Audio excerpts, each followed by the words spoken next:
2015 April 25 Nepal చరిత్రలోనే అత్యంత చీకటి రోజు అది. మధ్యాహ్నం 11:56 భూమి ఒక్కసారిగా కంపించడం మొదలైంది. 7.8 తీవ్రతతో వచ్చిన భూకంపం ఎంత పెద్దదంటే దాని కంపనాలు భారత్, టిబెట్, బంగ్లాదేశ్ వరకు తెలిసాయి. కేవలం కొన్ని సెకండ్లలోనే వందల ఏళ్ల నాటి రాజభవనాలు, చారిత్రక స్తూపాలు, పురాతన కట్టడాలు అన్ని మట్టి దిబ్బలుగా మారిపోయాయి. 9,000 మందికి పైగా ప్రాణాలు కోల్పోయారు. దాదాపుగా 80కి పైగా యునెస్కో వారసత్వ ఆలయాలు మరియు చారిత్రక నిర్మాణాలు కూలిపోయాయి. కానీ ఇంతటి విధ్వంసం మధ్యలో కూడా బాగ్మతి నది ఒడ్డున ఉన్న పశుపతినాథ్ ఆలయం మాత్రం చెక్కు చెదరలేదు. ఆలయానికి కనీసం చిన్న గీత కూడా పడలేదు. అసలు ఆలయాన్ని కాపాడిన శక్తి ఏది? ఇది మహాదేవుడి యొక్క లీల లేదా ఆలయం యొక్క కట్టడ నిర్మాణమా? నేపాల్ లోని కాఠ్మండూలో ఉన్న పశుపతినాథ్ ఆలయం వేళ్ల ఏళ్లుగా ఎన్నో రహస్యాలు దాచుకుని ఉంది. అవి తెలిస్తే మీరు ఆశ్చర్యపోతారు ఖచ్చితంగా. పశుపతినాథ్ ఆలయం అటువంటి ప్రదేశం. ఇక్కడ ఒక వైపు 100కి పైగా శివలింగాలు మనకు ఒక చోట కనిపిస్తాయి. మరోవైపు బహిరంగంగా చితిమంటలు మండుతూ ఉంటాయి. అసలు ఈ ఆలయం గర్భగుడిలోకి ఎందుకని 4 పూజారులు మాత్రమే వెళ్ళగలిగారు? అది కూడా భారతదేశంలోని కర్ణాటకలో ఎంపిక చేసిన బట్ట అర్చకులు మాత్రమే ఎందుకు వెళ్ళగలిగారు? ప్రపంచానికి తెలియకుండా దాచిన ఆ రహస్యం ఏమిటి? కేవలం వారు మాత్రమే చూడగలిగే ఆ దృశ్యం ఏమిటి? ఇక్కడ శివలింగం మిగతా శివలింగాల కంటే భిన్నంగా ఉంటుంది. ఎందుకంటే ఇది ముఖలింగం. అంటే శివలింగానికి 4 దిక్కుల వైపు చూస్తున్న 4 ముఖాలు ఉంటాయి. కానీ పురాతన తాంత్రిక గ్రంథాల ప్రకారం దీనికి 5వ ముఖం కూడా ఉంది. ఇది సాధారణ మనుషులకు కనిపించదు, కేవలం తాంత్రికులకు మాత్రమే కనిపిస్తుంది. ఇక్కడి బాగ్మతి నదిని నేపాల్ గంగా అని పిలుస్తారు. దీని పవిత్ర జలాల్లో స్నానం చేస్తే జన్మ జన్మల పాపాలు తొలగిపోతాయని భక్తుల నమ్మకం. కానీ ఈ నది ఒడ్డున జరిగే అంత్యక్రియలను మోక్ష ద్వారం అని ఎందుకు అంటారు? ఇక్కడ మరణించడాన్ని జీవితంలో అత్యంత గొప్ప అదృష్టంగా ఎందుకు భావిస్తారు? అంతేకాదు ఈ ఆలయంలో ఒక దీపం ఉంది. అది శతాబ్దాలుగా నిరంతరం వెలుగుతూనే ఉందని చెప్తారు. ఆరిపోదు, తగ్గదు. ఇది నిజమా లేక కేవలం ఒక పుకారా? ఒకవేళ నిజమే అయితే దాన్ని ఎవరు వెలిగిస్తూ ఉంటారు? వీటన్నిటికంటే పెద్ద రహస్యం కాఠ్మండు తాంత్రిక ప్రపంచం మరియు కుమారదేవి రహస్యం. నరదేవి ఆలయంలో అర్ధరాత్రి జరిగే గుప్త పూజలు మరియు కీర్తిముఖ భైరవుడికి ఇచ్చే పంచబలులు ఇవన్నీ తమలో ఏమైనా లోతైన రహస్యాలు దాచుకున్నాయని మనకు చెప్తూ ఉంటాయి. భారత్ మరియు నేపాల్ కలిపే ఆ రహస్యం ఏంటి? కేదార్నాథ్ లో శివుడు వీపు భాగం ఉందని, పశుపతినాథ్ లో ముఖం ఉందని ఎందుకంటారు? నిజంగానే 2 ఆలయాల మధ్య ఏదైనా శక్తి సంబంధం ఉందా? అసలు ఈ లింక్ వెనుకున్న కథ ఏమిటి? అన్ని మాట్లాడుకుందాం ఈ వీడియోలో. అన్నిటికంటే ముఖ్యంగా భారత్ నుండి నేపాల్ వెళ్లి ఈ ఆలయం చేరుకోవడం అనుకున్నంత సులభం కాదు. రద్దీ, సరిహద్దులు, పత్రాలు, దారులు మరియు కాఠ్మండులోని సంక్లిష్టమైన కొండ ప్రాంతాలు. మీకు తెలుసా, ప్రతి సంవత్సరం వేలాది మంది తీర్థయాత్రికులు ఇక్కడికి రావడానికి ప్రయత్నిస్తారు. కానీ తిరిగి వెళ్లేటప్పుడు మేము సిద్ధంగా లేము అని అంటారు. కాబట్టి ఈ రోజు వీడియోలో పశుపతినాథ్ దర్శనం మీరు ఎలా చేసుకోవచ్చో కూడా చెప్తాను. రండి ఈ ప్రశ్నలన్నిటికీ సమాధానం వెతుకుదాం మరియు ఒక్కోటి రహస్యాల నుండి తెరతీద్దాం. ఎందుకంటే ఇది కేవలం ఒక ఆలయం కథ కాదు, మతం, చరిత్ర, సైన్స్ మరియు ఆధ్యాత్మికతను సవాల్ చేసే ఒక రహస్యం.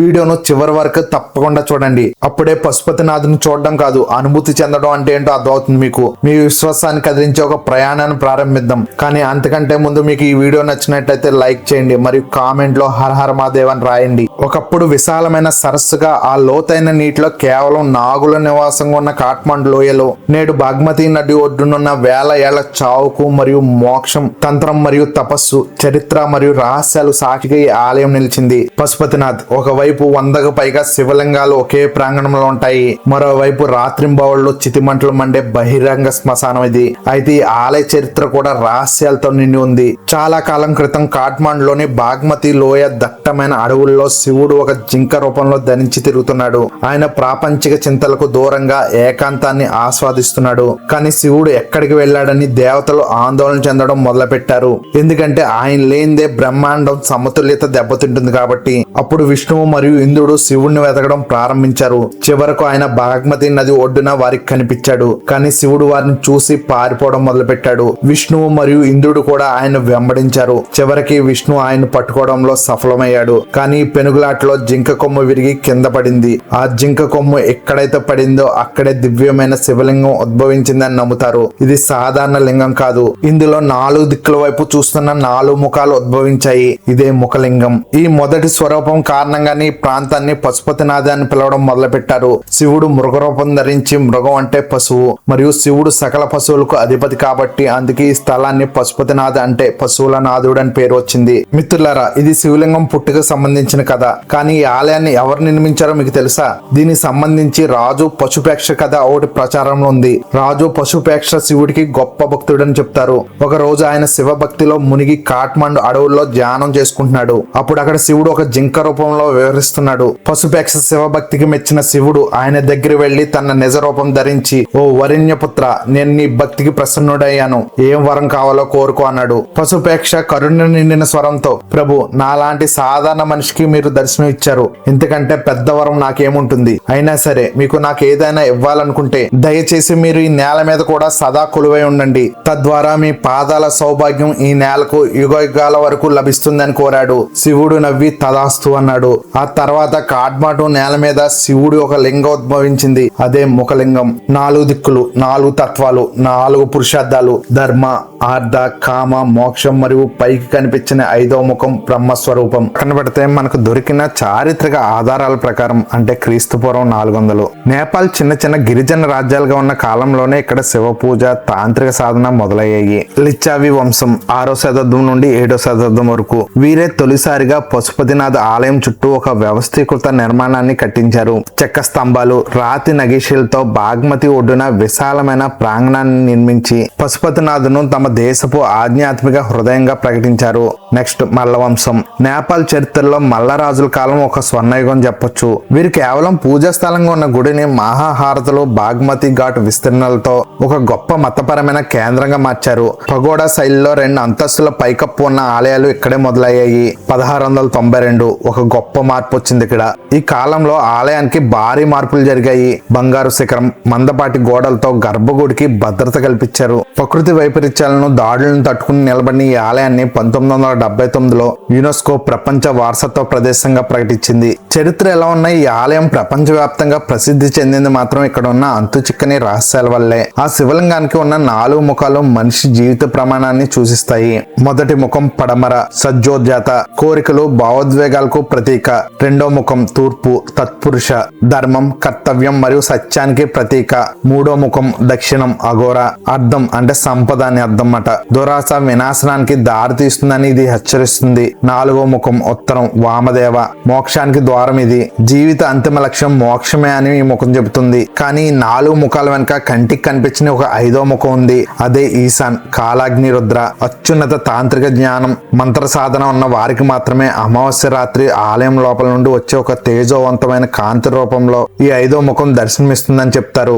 ఇంతటి శక్తివంతమైన శివలింగాన్ని సామాన్యులు ఎవ్వరూ తాకలేరు. కేవలం కర్ణాటకకు చెందిన 4 బ్రాహ్మణుల బట్టర్చకులు మాత్రమే ఇక్కడ పూజ చేస్తారు. వారు వంశవాళిలో తరతరాలుగా ఉన్న కఠోరమైన వేద విద్య, తాంత్రిక జ్ఞానమే ఇందుకు కారణం. అలాగే గర్భగుడికి కొద్ది దూరంలో ఒక చిన్న గదిలో దశాబ్దాలుగా వెలుగుతున్న ఒక అఖండ జ్యోతి ఉంది. వాతావరణం యుగాలు మారుతున్నా అది ఆరలేదు. దాన్ని ఎవరు వెలిగిస్తారో, ఎప్పటి నుంచి వెలుగుతుందో ఎప్పటికీ మిస్టరీనే. భారతదేశంలో కాశీ, కామాఖ్య లాగే నేపాల్లోని కాఠ్మండు కూడా ఒక మహాశక్తివంతమైన తాంత్రిక పీఠం. ఇక్కడ పగలు దేవుడి గంటలు మోగితే అర్ధరాత్రి రహస్య గదుల్లో పురాతన తాంత్రిక పూజలు జరుగుతుంటాయి. నేపాల్లోని ఒక వింత ఆచారం ఉంది. 5-6 ఏళ్ల వయసున్న ఒక సాధారణ పాపను తాంత్రిక సాంకేతికాల ద్వారా ఎంపిక చేసి ఆమెలో దుర్గాదేవి ఆవహించిందని నమ్మి దేవతలు ఆరాధిస్తారు. 2015లో వచ్చిన భారీ భూకంపానికి మొత్తం కాఠ్మండు వణిగిపోయింది. కానీ కుమారదేవి ఇల్లు మాత్రం చెక్కు చెదరలేదు. అదే విధంగా నరదేవి ఆలయం, శ్వేతకాళి ఆలయం అని కూడా పిలుస్తారు. పాట్నా రాజుకు శ్వేతకాళి దర్శనం ఇచ్చిందని నమ్మి ఈ ఆలయం గుట్టు అర్ధరాత్రి మాత్రమే బయటపడుతుంది. పంచబలి. కీర్తిముఖ భైరవ ఆలయంలో సంవత్సరానికి ఒకసారి పౌర్ణమి రాత్రి బ్రహ్మాండ కాలచక్రానికి అధిపతి అయిన భైరవుడికి 5 రకాల బలులు ఇస్తారు. మరణాన్ని జయించాలని కోరుకుతూ ఈ బలులు ఇస్తారు. దీన్నే పంచబలి అని పిలుస్తారు. అందుకే కామాఖ్య, కాశీ మరియు కాఠ్మండులను ఈ మూడింటిని కలిపి తంత్ర విద్యలో హిమాలయన్ ట్రయాంగిల్ అని పిలుస్తారు. మృత్యువు అంటే శ్మశానం మరియు మోక్షం 1000 శివలింగాలు ఒకే ప్రాంగణంలో ఉన్న పశుపతినాథ ఆలయం ఈ శక్తి వలయానికి కేంద్ర బిందువు అని పిలుస్తారు. ఇంతటి పవిత్రమైన యాత్రకు వెళ్లాలంటే కొన్ని విషయాలు ఖచ్చితంగా తెలుసుకోవాలి. భారతీయులకు వీసా అవసరం లేదు, కానీ ఆధార్, ఓటర్ ఐడి లేదా పాస్పోర్ట్ తప్పనిసరి. ఆలయ ప్రధాన ప్రాంగణంలోకి హిందువులకు మాత్రమే ప్రవేశం ఉంటుంది. పండుగ సమయంలో అంటే శివరాత్రి, తీజ్ లో విపరీతమైన రద్దీ ఉంటుంది. మెట్లు నిటారుగా ఉంటాయి కాబట్టి వృద్ధులకు శ్వాస తీసుకోవడంలో కష్టంగా ఉంటుంది. ఉదయం పూట వెళ్లడం వారికి సురక్షితం. అత్యంత సులభమైన మార్గం కాఠ్మండు ఎయిర్పోర్ట్ నుండి టాక్సీలో కేవలం 15 నిమిషాల్లో ఆలయం చేరుకోవచ్చు. రోడ్డు మార్గం వచ్చి సొనాలి మార్గం. ఎక్కువ మంది వెళ్లే దారి ఇదే. నెక్స్ట్ రక్సోలి, బీర్గంజ్ చాలా రద్దీ రద్దీగా ఉంటుంది ఈ మార్గం. సిలిగురి, కాకరబట్టు కూడా రద్దీగా ఉంటుంది ఈ మార్గం. నగరంలోకి వెళ్ళాక వీధులు ఇరుగ్గా ఉంటాయి కాబట్టి ఈ రిక్షాలు లేదా నడక ద్వారా ఆలయానికి చేరుకోవాలి. ఫ్రెండ్స్, ఇక్కడితో మన పశుపతినాథ యాత్ర ముగిసింది. కానీ నేను ముందే చెప్పినట్టు కాశీ, కామాఖ్య మరియు పశుపతినాథ ఆలయం కలిసి ఒక తాంత్రిక త్రికోణాన్ని ఏర్పరుస్తాయి. కాశీని శివుడు సజీవ నగరం అంటారు. ఈ వీడియో మీకు నచ్చితే ఖచ్చితంగా లైక్ చేయండి. మీరు లైక్ చేస్తేనే మా వీడియో అనేది మరికొంతమందికి షేర్ అవుతుంది. అలాగే సబ్స్క్రైబ్ కూడా చేసుకోండి.